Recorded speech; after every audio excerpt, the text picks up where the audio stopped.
Amen! Hallelujah, Lord! Salamat sa Panginoon. Welcome po sa another Sunday School na ating ginaganap every Sunday, of course, sa JCF. So tayo po ngayon ay dadako sa ating pong Sunday School. And before that, let us all stand up para tayo po ay mag-worship muna kay Lord. Hallelujah, Lord. Ayan, sige po.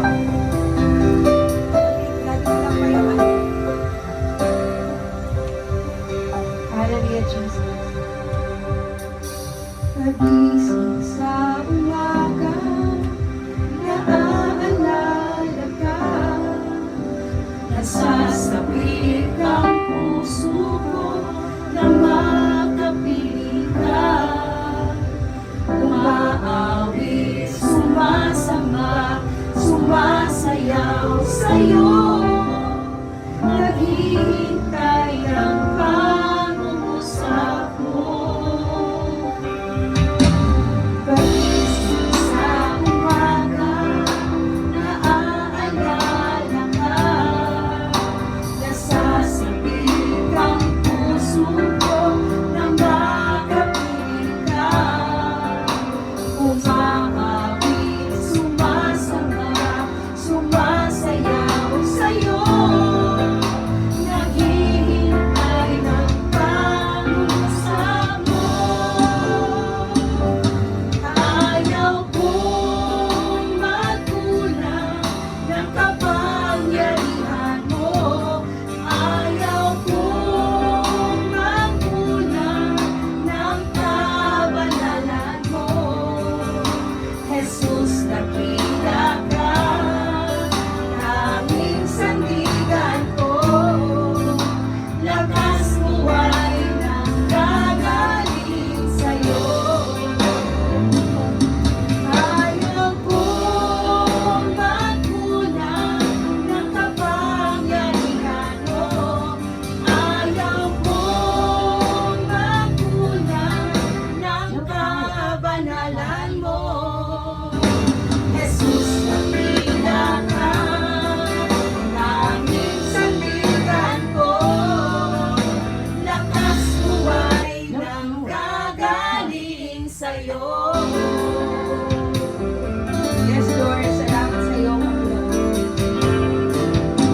Pagising sa umaga, naaalala ka, nasasapit ang puso ko na makapiling ka. Umaawit, sumasamba, sumasayaw sa'yo. Naghihintay ng pag-usap mo. Ayaw kong magkulang ng kapangyarihan mo. Ayaw kong magkulang ng kabanalan mo. Jesus, dakila ka, tanging sandigan ko. Lakas mo ay nanggagaling sa'yo. Ayaw kong magkulang ng kapangyarihan mo. Ayaw kong magkulang ng kabanalan mo. Jesus, dakila ka, tanging sandigan ko. Lakas ko ay nanggagaling sa'yo. Ayaw kong magkulang ng kapangyarihan mo. Ayaw kong magkulang ng kabanalan mo.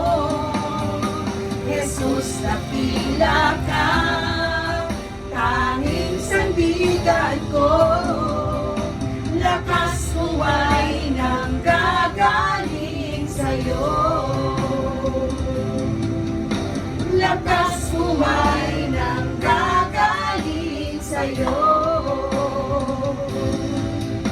Lakas mo ay nanggagaling sa'yo. Yes, so God, salamat sa iyo, Panginoon. Tunay nga, Panginoon, na aming kalakasan ay nagmumula sa iyo, Diyos. Ama, salamat po sa bagong buhay na kaloob niyo po sa bawat isa sa amin. Marami pong salamat sa mahimbing at protektadong tulog na iyo po ipinagkaloob sa bawat isa. At ngayon ay kami narito, Panginoon. Salamat, Ama, sa pagdala mo sa amin ng ligtas sa lugar na ito at ganoon din po sa lahat ng mga kasama namin na wala pa po sa lugar na ito. Patuloy niyo po silang ingatan at proteksyonan, Panginoon. At ganoon din po ang lahat ng mga mahal namin sa buhay na hindi namin kapiling sa mga oras na ito. Maraming pong salamat sa ibahin proteksyon at pag-iingat, Ama, at sa magandang buhay na inilaan mo po para sa bawat isa na nagmamahal sa iyo at tumatalima sa iyong mga salita. Panginoon, marami pong salamat sa iyo at muli, Ama, sa aming pong pag-aaral ng iyong salita. Biyayaan mo po kami ng karunungan na nagmumula sa inyo. Tulungan mo po kami na maunawaan namin, maintindihan namin ang iyong mga salita, Panginoon. Ikaw po ang siyang magkaloob sa amin ng karunungan, Ama, na maintindihan namin at maitanim ng mabuti sa aming mga puso ang iyong mga salita sa umagang ito. Magbunga po ito na mabubuti sa aming mga buhay, Ama. Lord, maraming pong salamat, Panginoon, sa inyo lamang po, Diyos, sa lahat ng papuri. Sa pangalan ni Jesus, Amen. Hallelujah. Okay? Sige po, pwede na po tayong umupo. Tayo po ay makibuklat sa atin pong word for today, yung atin pong Bible verse, kundi chapter, yung buong chapter. No, kung sa atin pong sisikap na mabasa natin ang bagong tipan, andito na po tayo kay Acts sa Gawa, chapter 26. Ayan. Gawa, chapter 26. Nandiyan na po ba tayo? Okay, ang sabi po dito, nagtanggol si Pablo sa harapan ni Agripa.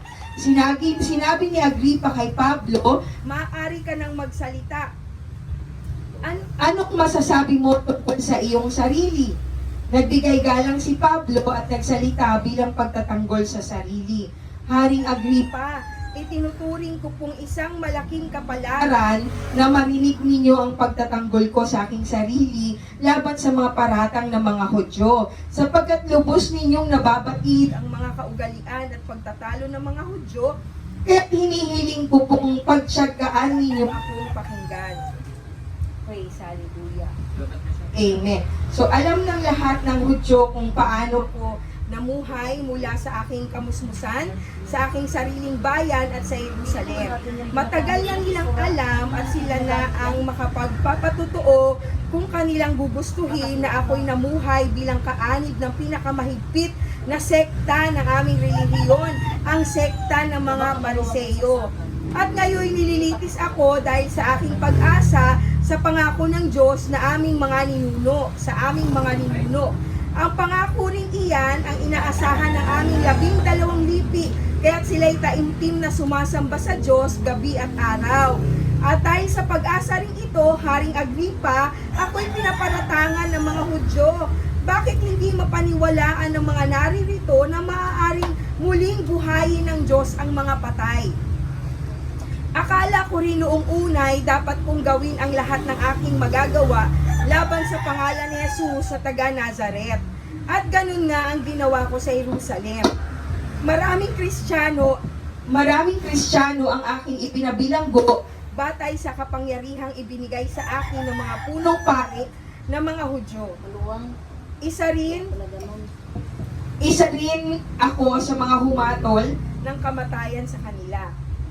Pinupuntahan ko ang bawat sinagoga at sino man sa kanila ay ang abutan ko doon ay pinaparusahan ko upang piliting magsalita laban kay Jesus. Sa tindi ng puot ko'y ipinag-uusig ko sila kahit sa mga lungsod sa ibang bansa. Isinalaysay ni Pablo kung paano siya sumampalataya. Mahal na Haring Agripa, yan ang layunin ng pagpunta ko sa Damasco. Taglay ang kapangyarihan at pahintulot ng mga punong pare ng katanghaliang tapat habang kami naglalakbay, nakita ko, Haring Agripa, ang isang nakakasilaw na liwanag mula sa langit. Ito'y maliwanag pa kaysa araw. Totoong nakakasilaw ang liwanag sa paligid naming magkakasama. Kaming lahat ay natumba sa lupa at narinig ko ang isang tinig na nagsabi sa akin sa wikang Hebreo, Saulo, Saulo, bakit mo ako pinag-uusig? ikaw na rin ang masasaktan sa ginagawa mong iyan. Para kang sumisipa sa talim. At tinanong ko, sino kayo, Panginoon? At kanyang sinabi, ako'y si Jesus na iyong pinag-uusig. Tumayo ka. Nagpakita ako sa iyo upang ikaw ay isugot, upang magpatotoo tungkol sa nakita mo ngayon at sa mga ipapakita ko pa sa iyo. Ililigtas kita mula sa mga kababayan mo at sa mga hintil na pupuntahan mo sa pangalan ko. Isusugo kita sa mga taong yon upang imulat ang kanilang mga mata, ibalik sila sa kaliwanagan mula sa kadiliman, iligtas sila sa kapangyarihan ni Satanas at ibalik sa Diyos. At sa pamamagitan ng pananampalataya nila sa akin, sila'y patatawarin sa kanilang mga kasalanan at sila'y mapapabilang sa mga taong pinaging banal ng Diyos. Isinalaysay ni Pablo ang kanyang paglilingkod. Dahil dito, Haring Agripa, isinalaysay ni Pablo ang kanyang paglilingkod. Dahil dito, Haring Agripa, hindi ko po sinuway ang pangitaing mula sa langit. Nangaral ako una sa Damasco, tsaka sa Jerusalem, at sa buong lupain ng Judea, at gayon din sa mga hintil. Ipinangaral kung dapat silang magsisi tumalikod sa kanilang mga kasalanan, lumapit sa Diyos, at ipakita ang kanilang pagsisisi sa pamamagitan ng mga gawa. Dahil dito, hinuli ako ng mga Hudyo habang ako'y nasa templo at nais nila akong patayin. Ngunit, hindi ako pinabayaan ng Diyos. Kaya't ngayon, nakatayo ako rito at nagpapatotoo tungkol sa Kanya sa lahat ng tao, anuman ang katayuan nila sa buhay. Wala akong tinuturo, kundi ang mga sinabi ng mga propeta at ni Moses na ang Kristo ay kailangang magdusa at siya ang unang mabubuhay na muli upang magdulot ng liwanag sa mga Hudyo at sa mga hintil. Habang nagsasalita pa si Pablo, malakas na sinabi ni Festo, nababaliw ka na, Pablo, sa kaaaral mo'y nasira ng iyong ulo. Ngunit sumagot si Pablo, hindi ako nababaliw, kagalang-galang na Festo. Malinaw ang isip ko at sinasabi ko'y pawang katotohanan. Naririto ang Haring Agripa, malakas ang loob kong magsalita sa harap niya sapagkat alam niya ang lahat ng ito. Tiyak na ba nang naliligid sa kanya sapagkat hindi sa isang sulok lamang nangyari ito. Haring Agripa, naniniwala ba kayo sa mga propeta? Alam kong naniniwala kayo. Sinabi ni Agripa kay Pablo, sa loob ng ganito kaikling panahon ay ibig mo yata na maging Kristiyano ako. Sumagot si Pablo, maging sa maikli o sa mahabang panahon, loob binawa ng Diyos na hindi lamang kayo, kundi ang lahat ng nakakarinig sa akin ngayon ay maging kagaya ko maliban sa mga tanikalang ito. Tumayo ang hari, ang gobernador, si Bernes at ang lahat ng kasama nila. Lumabas sila at nag-usap-usap. Ang taong ito'y walang ginawang anumang dapat hatulan ng kamatayan o pagkabinanggok. At sinabi pa ni Agripa kay Festo, kung hindi lamang niya hiniling na idulog ang kanyang kaso sa emperador, maaari na sana siyang palayain. So Lord, salamat po sa iyong mga salita, Panginoon. Ikaw po ang siyang patuloy na maparangalan sa aming kalagitnaan at yung mga salita ay magsilbi kong liwanag sa aming mga buhay, Panginoon. Lumakad kami ng kaaya-aya, Panginoon, sa iyong paningin. Kami po ay maging kagalakan sa iyong puso, Panginoon. Gawin lamang namin ang mga bagay na nakalulugod sa iyo at magbunga po ito ng masagana, na mabubuting mga bunga sa aming mga buhay, Panginoon. Maraming pong salamat sa iyo lamang po, Diyos, ang lahat ng papuri sa pangalan ni Jesus. Amen. Amen.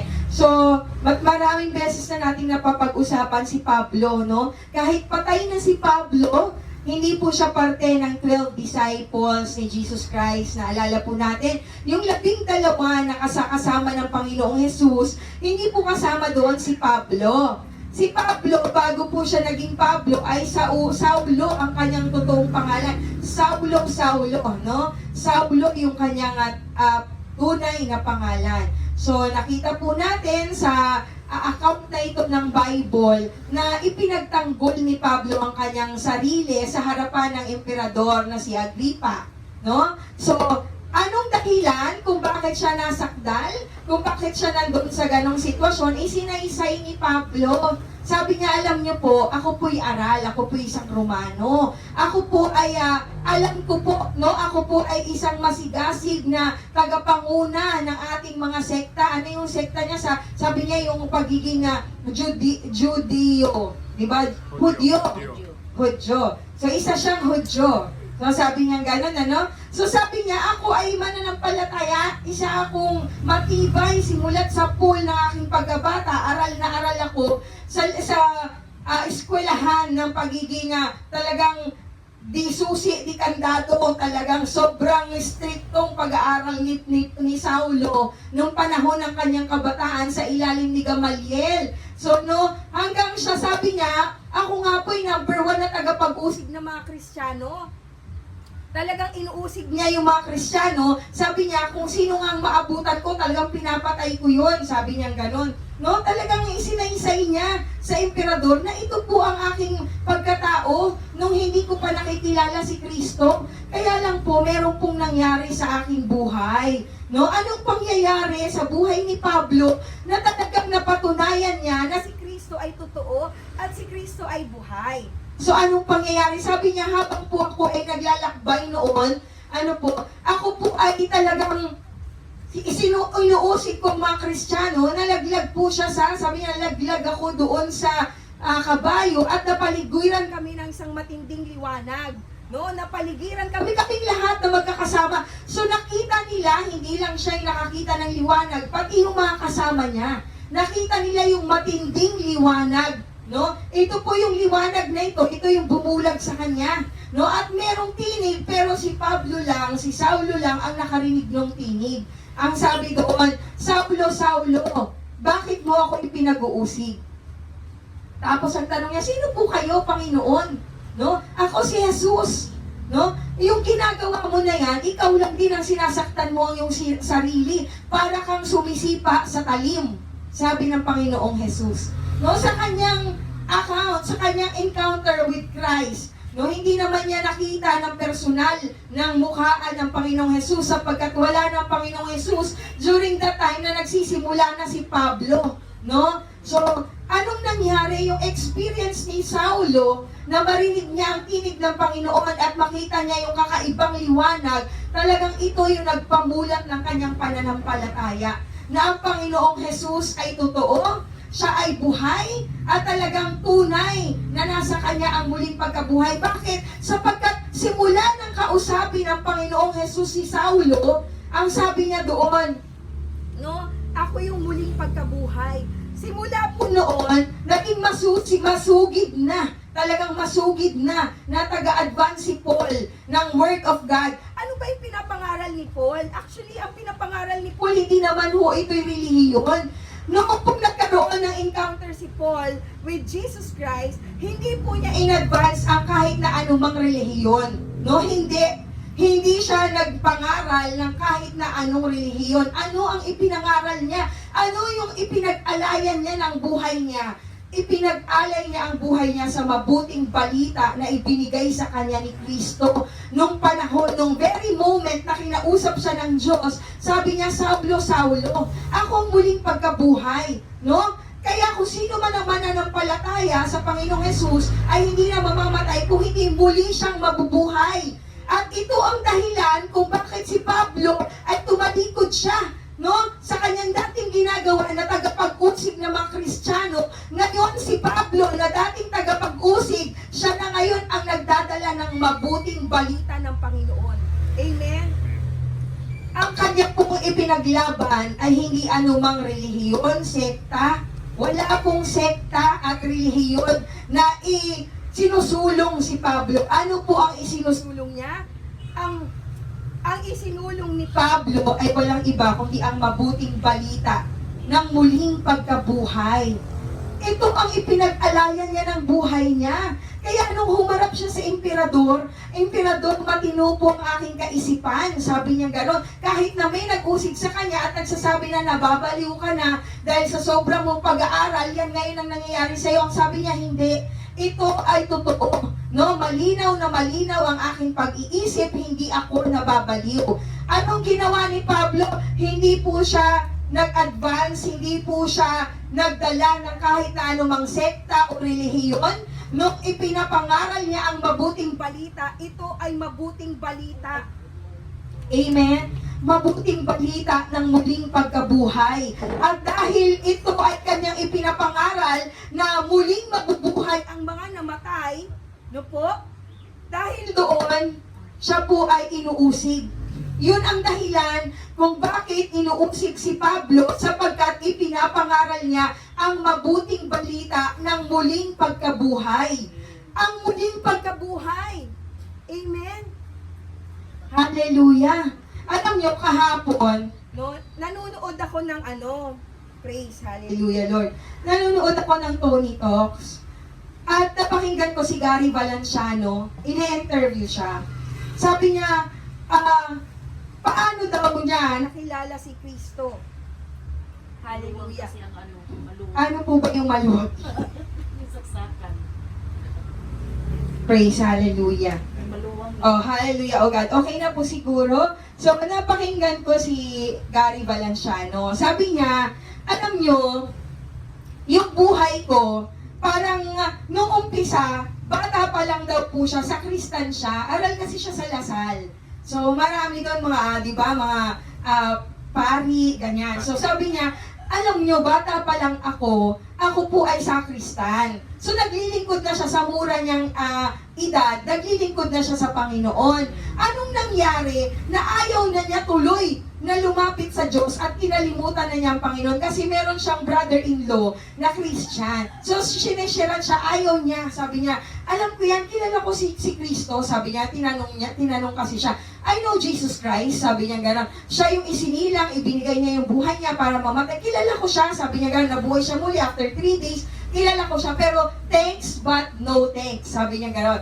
Hindi itong panahon. Sabi niya, i-schedule na lang kita sa sekretary ko para mag-usap tayo tungkol dyan. So parang sarcastic yung kanyang dating. Ayaw niyang tanggapin si Kristo. Bakit? Sabi niya, alam niyo ba, sa murang edad ko, ang dami kong experiences na talagang nagpa-sarado sa akin ang isip ko para sa Diyos. Bakit? Sa murang edad niya, sabi niya, Kristiyano sila, no? Naglilingkod siya sa Panginoon. Pagkatapos daw, ito daw kanyang pinsan, nagtataka siya, 11 years old siya noon ha, yung pinsan niya, 11 years old yung pinsan niya, 14 siya, parang ganon. Ganon yung basta yung edad niya, bata pa. Tapos yung pinsan niya, nasa beach daw sila, hinahabol ng nurse. Tapos meron daw may injection na dala-dala. Sabi niya, Tito, bakit siya hinahabol? Tapos ba't may injection? Sabi ng tito niya, kasi yung pinsan mo, meron na siyang diabetes. Sabi niya gano'n, kailangan niya araw-araw mag-inject ng insulin. So ngayon, time na para mag-insulin na siya. Tapos ang sabi daw niya sa sarili niya, yan ang sakit na ayaw daw niyang mangyari sa kanya. No, ayaw daw niyang mangyari yung injection. Sinabi niya yon sa edad niya na 11 years old. No? Pag edad niya ng 14 years old, na-diagnose na siya ng diabetes. Kailangan na niya rin mag-insulin. Sa isip-isip niya, sinabi niya yon, ayaw niya yon, tapos eto na ngayon, 14 years old, nag-i-insulin na rin siya. And then, dahil sa hirap daw ng buhay, naghiwalay yung mga magulang niya. Ano naman siya, naglilingkod siya sa Panginoon, at nandoon daw siya sa retreat. Habang nasa retreat daw siya, syempre pag retreat tungkol sa makadiyos, di ba? Habang nasa retreat siya, pag kinabukasan daw dumating yung tatay niya at sinabing, anak, nasunog yung bahay natin kahapon. Ano? Habang nasa retreat daw siya. So sobrang daming dagok na dumating sa buhay niya sa murang edad. Kaya ang sabi niya, Lord, thank you pero no thank you na lang. Sabi niya gano'n, isinarado niya ang pintuan niya sa Panginoon. Dahil sa mga nangyari, Jesus, sabi niya, no thank you na lang. Sabi niya gano'n. Kasi nga sa dami ng mga dinanas niya sa murang edad, na akala niya, pag lumapit siya kay Kristo, naglingkod siya kay Kristo, i-spare siya ni Lord. Pero mas lalo niyang naramdaman at naranasan yung hirap ng buhay sa murang edad niya. Sabi niya gano'n. Kaya nung panahon na ipapakilala ang Panginoon sa kanya, ay thank you, kilala ko naman siya Pero sorry hanggang dito ka lang, gano'n ang sabi niya sa bayaw niya. Pero ang sabi ng bayaw niya, Gary, kilala mo ang Panginoong Jesus, paano kaya kung mamaya pag-uwi ninyo, may mangyari sa daanan? No? Mawala ka, mamatay. Ano ang stand mo sa Panginoon? No? Tinanong siya ng bayaw niya, Gary Valenciano to Paano pag namatay ka, Gary? Mamaya sa pag-uwi, hindi naman natin alam. Paano kung mamatay ka? Nakahanda ka ba? Anong mangyayari sa'yo? Kilala mo si Kristo, sinasabi mo kilala mo siya. Pero ano ang tayo mo sa Kanya? No? Marami nakakakilala sa Panginoon. No po, marami kilala si Kristo. Pag tinanong mo sila, oh, kilala ko naman yan si Kristo eh. Di ba namatay siya, napakos-akos, nabuhay ulit? No? Marami ang nakakakilala sa Kanya by name. Pero sa totoo, sa puso, no? Sa kaibuturan ng puso, kilala ba talaga natin si Kristo? No? Paano mo masasabi na kilala mo si Kristo na nakikita sa pagkatao mo? Seryoso ka. No, ano man ang salita ng Panginoon, iniingatan mo sa puso mo. Kaya ito si Paul, nung totoong naka-encounter niya si Jesus Christ, no? At narinig niya mismo sa kanyang dalawang tenga, tinawag siya ng Panginoon upang ibahagi ang mabuting balita. No, ano ba yung mabuting balita na sinabi ng Panginoong Hesus? Ako ang muling pagkabuhay, ang sabi ni Kristo. Kaya simula noon, no? Si Paul na dating nag-uusig sa mga Kristiyano, no? Tagapag-usig ni Kristo. Siya na ngayon ang naging bearer ng Panginoong Hesus. Siya na ang nag-advance. Ipinangarap niya ang mabuting balita at kahit sa emperador hindi siya natakot. Sinabi niya ang mabuting balita ng muling pagkabuhay. Naniniwala po ako sa muling pagkabuhay na bagamat mamamatay po ang tao dahil sa kanyang pananampalataya kay Kristo, no? Na unang binuhay. Siya ang naunang binuhay. Anong patotoo? Siya ang unang binuhay. Ang ibig sabihin, walang kamatayan sa sino mang tatanggap kay Kristo. Amen? Kaya ang sinabi ng Bible, John 3:16, gayon na lamang ang pag-ibig ng Diyos sa sanlibutan, na sino mang manampalataya sa Kanya ay hindi na mapapahama kung hindi magkakaroon ng buhay na walang hanggan. Ang buhay dito sa lupa may hangganan, pero ang buhay kay Kristo walang hanggan. Amen? Kaya po yung buhay na inilaan ni Pablo, no, sabi niya sa mabuhay at sa mamatay ay kay Kristo siya, hindi po siya namatay. Amen? Namatay man ang kanyang pisikal na katawan sapagkat ang katawan natin ay doon sa alabok, pupunta rin sa alabok. Sabi nga hubad ka na isinilang sa mundo, hubad ka rin na aalis dito. So ibig sabihin, namamatay ang katawang lupa natin, pero no, ang ating kaluluwa. Ang kaluluwa natin ay walang kamatayan. So sino man ang manampalataya sa Panginoong Hesus ay makakaranas ng buhay na walang hanggan. At ito po ang ipinaglalaban ni Pablo, na hanggang kamatayan ay pinaglalaban niya ang buhay na walang hanggan. Ito ang mabuting balita ng Panginoon, ang buhay na walang hanggan. Hindi po ito tungkol sa relihiyon, hindi po ito tungkol sa sekta, hindi po ito tungkol sa kung ano-ano pa man na organisasyon, hindi po. No, ito po ay pananampalataya natin sa Panginoong Hesus, na bagamat tayo ay mamamatay dito sa lupa, ay muli tayong mabubuhay sa pamamagitan ng pananampalataya na ating ibinigay sa ating Panginoong Hesus, na unang nabuhay, no? Namatay, ngunit una siya na nabuhay. Amen?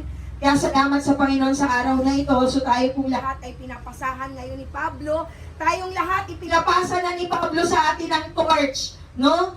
Tayo naman ang mag-a-advance sa mabuting balita ng Panginoon. Amen. So tayo pong lahat ay manalangin sa Diyos. Ama namin sa langit, tunay na kaibuti mo, O Diyos.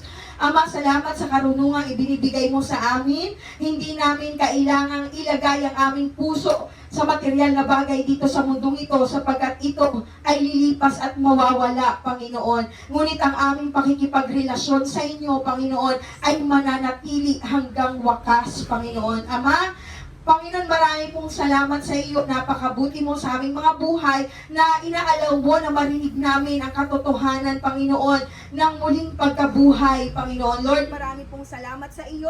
Salamat, O Diyos, sa iyo pong kabutihan sa aming lahat. Salamat sa iyong katapatan. Salamat sa lahat ng sakripisyo, Panginoon, ibinigay mo para magkaroon kami ng maayos na pamumuhay. Ama, marami pong salamat sa iyo, Diyos, ang lahat ng papuri sa pangalan ni Jesus. Amen. Thank you, Lord.